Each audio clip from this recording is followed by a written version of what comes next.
So let's talk about relationship marketing and how database marketing plays an important role in the execution of relationship marketing programs.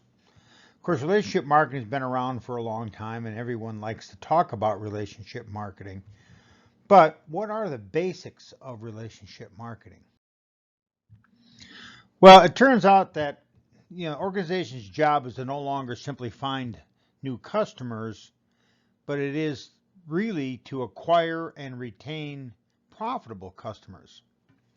Organizations that have repeat businesses, and almost all businesses have repeat business, or companies that rely on word of mouth, understand that it is important to build relationships with customers. Unfortunately, accomplishing that is a little bit more difficult than it first appears. The activities associated with building relationships with customers are typically referred to in general as relationship marketing or customer relationship management. So what about this notion of relationship marketing? Well, once again, it's all about acquiring and retaining profitable customers by building strong bonds with your best customers. To really do this effectively, you need to have a marketing database. So what about all this focus on relationship marketing? Is this some sort of a new idea? And the answer is, of course not. Relationship marketing has been around since the beginning of all businesses. Building relationships with your best customers has always been important. By the way, databases have been around since the beginning. Here I have a picture of a manual database circa 1970 known as a Rolodex. Back in the 70s when I first got out of school and got my first job, I was working for a company where I worked very closely with the purchasing agents. And the purchasing agents all had a Rolodex on their desk. And on the Rolodex, they had all of the people all the salespeople and all the companies that they had built relationships with. And on each of these little cards in this Rolodex, they would typically have the person's business card, as you can see on this one. And then they would also have information about that customer that would help to initiate conversations and make things more personal. For instance, they might have the individual's birthday. They might have what town they live in. They might have the names of their children or even the names of their pets.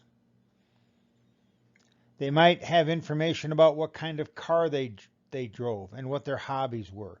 And of course, the idea was to have at their fingertips on this Rolodex the information that they could use to personalize the conversation with that person when they talk to them on the phone. And the benefit of this, of course, is that it helped move the conversation along, and it helped to build a social bond with the people that they were dealing with. Well, so when we think about relationship marketing, we always think about databases. Well, how many databases do you think you're in? 2, I don't know, 20, 200? Well, the answer is probably closer to 200 than 2. Think about all the databases that you're in just in an online context where you provided your email address to someone simply so you could get some information, a download or something from that particular owner of the website.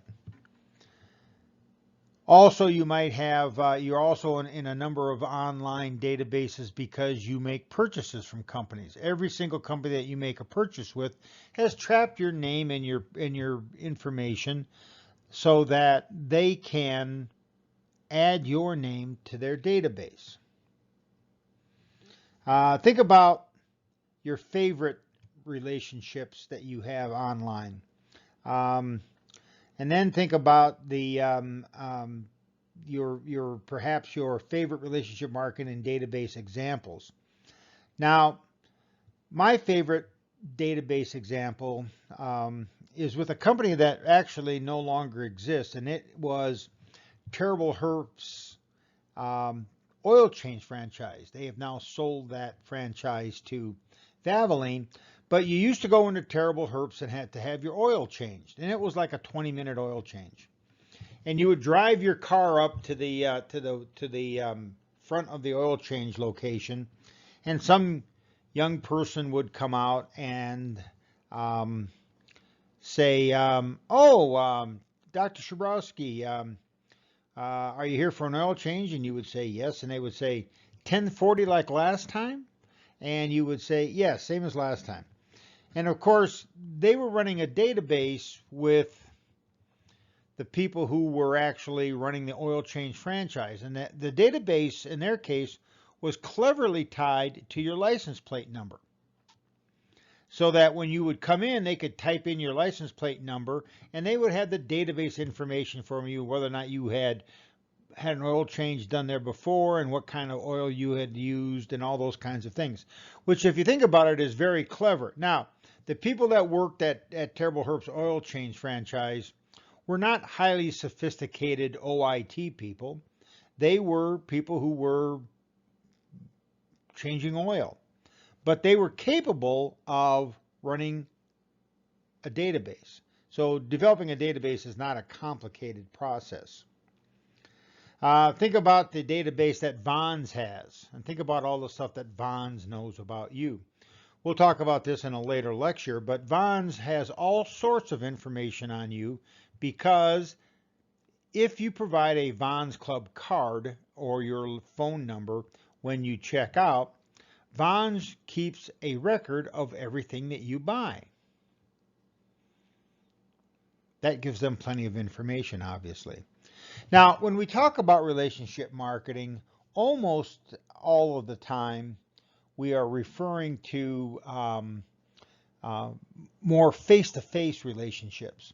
Think about people who you have a strong relationship with, businesses that you have a strong relationship with. It might be your lawyer, or it might be your physician, or for many of us, it's our auto mechanic.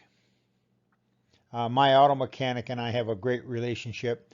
I met him back in 1987 or 88 when I first moved to town. His sons now actually run the business, but he comes in every day to keep an eye on them, and of course I don't blame him. But I have a relationship with him. He is a trusted auto mechanic that I know is not going to cheat me and is going to give me the straight story. And I think that's important for an auto mechanic. So it's beneficial for me to have a relationship with him. It's also beneficial for him to have me as a loyal customer. Right now I own 5 different cars, and so I'm a little bit of what you might call a regular at the local auto garage. But there are also companies who you strictly do business with online. And of course, that's a little bit of a different kind of relationship, because when you have a face-to-face relationship, it tends to be more social. One of my favorite relationships is with a friend of mine who his name is Dave the Rock Guy, and he has a rock business. So crushed rock, boulders, all kinds of rock that you can go and buy from him, and he will deliver it to you. He and I struck up a relationship many years ago, and while I don't do that much ordering and having rock delivered, because I've been living in the same house for 25 years, it does turn out that that I do refer a number of people to him, and I always tell my friends, if you need rock, I've got a rock guy. And it turns out that rock guy is Dave. So we think about relationships with businesses, and we think about how those have evolved over time. And most of the ones that are most memorable to us and the closest to us and the ones that we think are the strongest relationships tend to be more face-to-face oriented. They also tend to be more repeat business oriented. Maybe it's a barber, maybe it's someone whose business you use on a little bit more regular basis, maybe a restaurant owner. So think about this notion of relationships and relationships that you have with businesses and how that relationship is in part developed and maintained because the individual either has a good memory or has written stuff down about you and created a database. There is this paradigm shift, of course, going on in marketing. We've talked about this before, and this is that shift from mass to individual level data and marketing. We're moving away from this notion of mass marketing using television advertising and billboard advertising and newspaper advertising and magazine advertising, and shifting more to a one-on-one level marketing where I can make more customized and personal messages to each of my customers. This notion of developing a individual level marketing program is referred to as one-to-one marketing by Peppers and Rogers from the Peppers and Rogers group.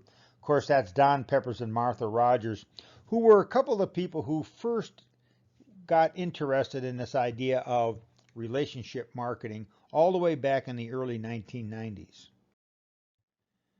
So remember that when we talked about customer centricity and you watched the video from Pete Fader, it's this notion that we have to decide who our best customers are, and then we need to disproportionately allocate resources to build relationships with our best customers.